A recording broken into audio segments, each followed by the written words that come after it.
Welcome back into Live Now from Fox, where we want to talk about the latest tensions between the United States and Venezuela, bringing us out to some of the footage that we continue to gather here regarding some of those strikes that the U.S. has conducted near Venezuela. And this comes after the Federal Aviation Administration on Friday warned all pilots to exercise caution when flying in the airspace over the South American country due to the worsening security situation and heightened military activity around there. Now, the warning comes as the Trump administration has ramped up pressure on Venezuelan President Nicolas Maduro. The U.S. military has conducted bomber flights up to the coast of Venezuela, sometimes as part of a training exercise to simulate an attack, and sent the aircraft carrier, the USS Gerald R. Ford, to the region. The Ford aircraft carrier and several destroyers were just the latest addition to the largest U.S. force assembled in the Caribbean Sea near Venezuela in generations. The Trump administration does not see Maduro, who faces charges of narco-terrorism in the U.S., as the legitimate leader of the South American country. Joining us now to discuss this even further is Rick De La Torre. He is a retired CIA operations officer and CEO and founder of the Tower Strategy. Rick, good to see you. Good morning. All right, so let's get right into it. When we talk about some of these new actions that the U.S. is trying to take against Venezuela, there is some concerns that attacks within the country are going to be happening next. But Rick, is that a fair assessment? I mean, what do the conditions have to be like for that situation to come to fruition? Well, the conditions for to actually carry out anything like that are already in place. The military buildup, largest we've seen since the Cold War in the Caribbean Basin, is prepared to act with the full brunt of the U.S. military on specific Venezuelan targets. It's really up to the president whether or not to do so, and it's at his choosing. Bringing us out here to this live image that we have at the White House over in Washington, D.C. As I had mentioned earlier, the Venezuelan president, Nicolas Maduro, he is facing charges of narco-terrorism in the U.S. So, Rick, how does that affect his decision-making going forward as this situation unfolds? Well, just to add even more context, right? The designation of the Maduro leadership and the narco terrorists in Venezuela, designating them as foreign terrorist organizations, adds a whole other dimension. Besides just being indicted in the Southern District of Florida as a narco terrorist himself, um, by designating them a terrorist organization, what that means is the U.S. now can legally, under under the laws that were passed here in the United States after 9/11, can conduct these kinds of surgical military strikes against terrorists such as Maduro. So he's got a couple options. He's got a couple choices here. One is, I guess, he could leave to a third country if they're willing to take him and his smaller group. Or the other option, he could turn himself in to the U.S. justice system and be handled through our court system. Or thirdly, he could possibly face military action, at the request of the president of the United States.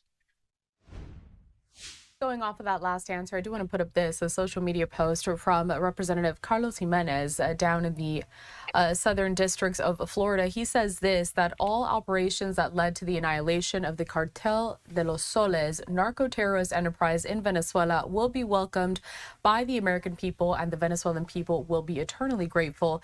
In Miami, there will be celebrations like no other. It's the right thing. And that just continues to speak to just this effort by the U.S. to get rid of these organizations that they are tying to Venezuela.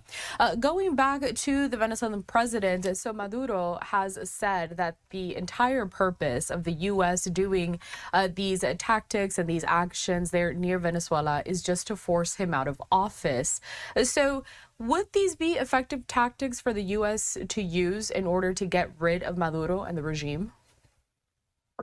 I believe so. Sure, certainly. I mean, if he's cut off economically, and he's not making any money off the drug deals and the drug sales, and allowing Colombian terrorists to carry out their operations from the protection that he offers them within Venezuela. If all that starts to get cut off, then the pipeline, the money, his ability to continue to broker deals with Iran, Russia, China, and others, all that stuff starts to dwindle and doors start to close. This is just nothing more than a big corrupt, narco mafia kind of group with Maduro as the head kingpin. It's a business, and those around him are going to realize he's bad for business. So there's going to have to be some choices. Maybe one of them might turn them over to the U.S. authorities, or help bring about the democratic change that's needed in Venezuela. But this is the kind of stuff that the U.S. government can do, carrot and stick. I think we're long past the carrot phase, and now the stick phase is getting harder and harder on them.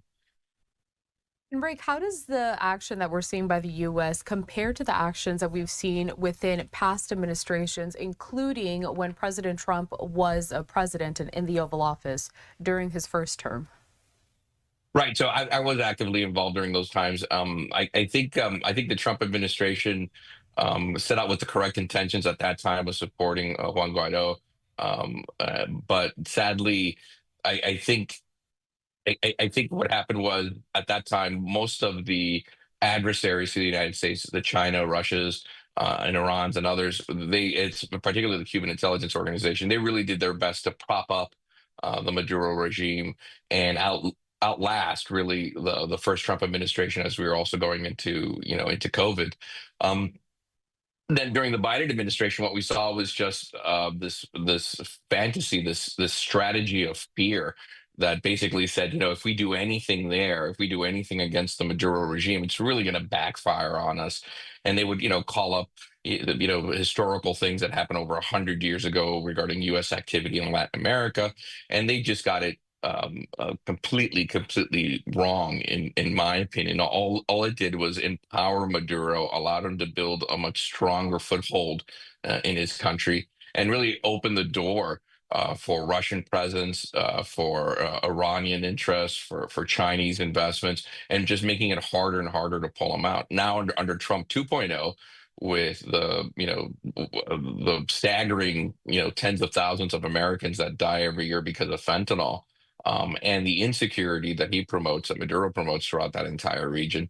This administration has decided that that's going to be the end of that and rightfully so, right? From a national security standpoint, some of the largest immigration flows we've seen are stemming from Venezuela. So, it comes to a point that we're not dealing with a illegitimate nation leader who can make concessions and be held accountable to treaties and agreements. That's not the case. We're dealing with a thug, with nothing more than someone who's got blood on his hands and deals poison into our country directly. Um, um, there's no diplomatic. I don't see any diplomatic solution to that kind of discussion. I'm wondering if that's really the answer to the next question that I had, because President Trump has floated the idea of sitting down with President Maduro, but thinking about how both of these administrations are very different, what kind of goal would even be able to be accomplished from that? Is that something that you see happening? Well, that's the thing, right? Exactly that. What kind of goal can you accomplish where the number one thing is he wants to remain in power, right? Okay.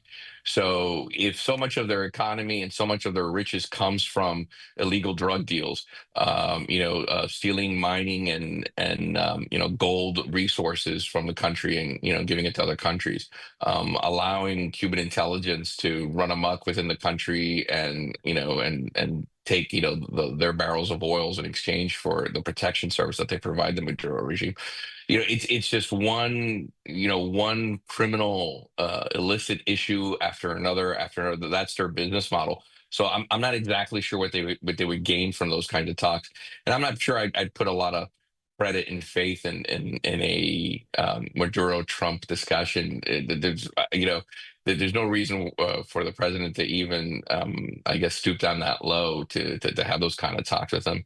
Look, I think there's a lot that can be done to remove Maduro from power, to bring back democracy to Venezuela without having to put boots on the ground in Venezuela. So there's still a lot of wiggle room there between the time that U.S. Marines have to storm the beaches. I don't see that playing out, or it being that kind of an exercise. This could be very surgical, very strategic, and bring about the changes that we need in this hemisphere. Rick De La Torre, a retired CIA operations officer, also CEO and founder of the Tower Strategy. We appreciate your time here at Live Now from Fox to discuss this. There's still a lot, though, that could be happening within the next several days, so we'll be checking in with you as the story Sure. develops.